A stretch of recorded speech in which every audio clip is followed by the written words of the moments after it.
Let d by dx of fx is equal to e to the power sin x by x, where x is positive, and if integral from 1 to 4 3 by x e to the power sin x cube dx is equal to f of k minus f of 1, then one of the possible values of k is, तो k का value जो यहाँ पे लिखा हुआ f of k, तो k का value ये चार ऑप्शन में से कौन सा हो सकता है।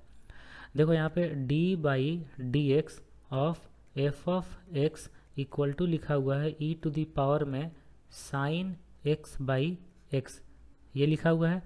तो अगर इसको इंटीग्रल करेंगे दोनों साइड तो ये हो जाएगा एफ ऑफ एक्स, है ना।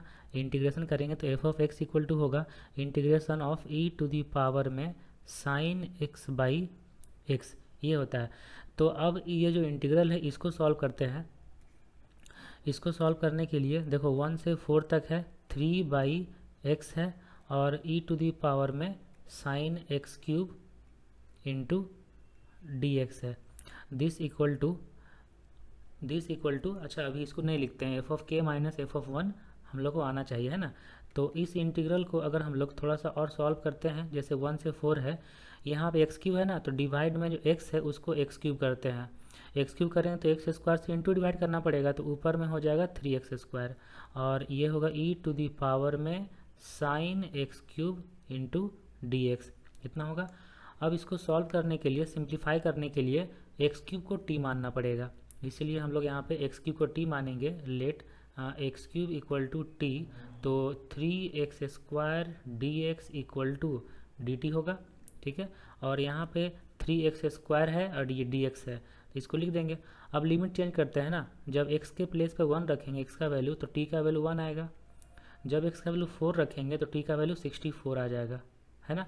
और ये हो जाएगा 3x स्क्वायर डी एक्स, तो ये तो बन गया डी टी, ठीक है। और e टू दी पावर में साइन t बाई टी हो गया।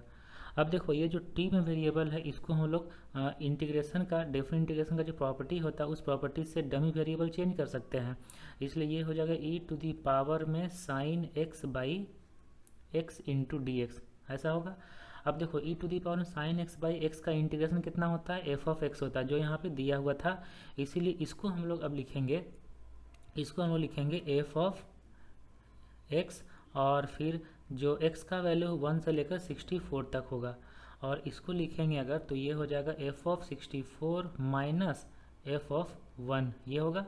अब क्वेश्चन में दिया हुआ कि ये जो है वो f of k minus f of 1 होना चाहिए, तो k का वैल्यू, तो k का वैल्यू तो 64 आ जाएगा ना, यही ना है k का वैल्यू, तो k का वैल्यू हो गया 64, जो यहाँ पे डी ऑप्शन में है।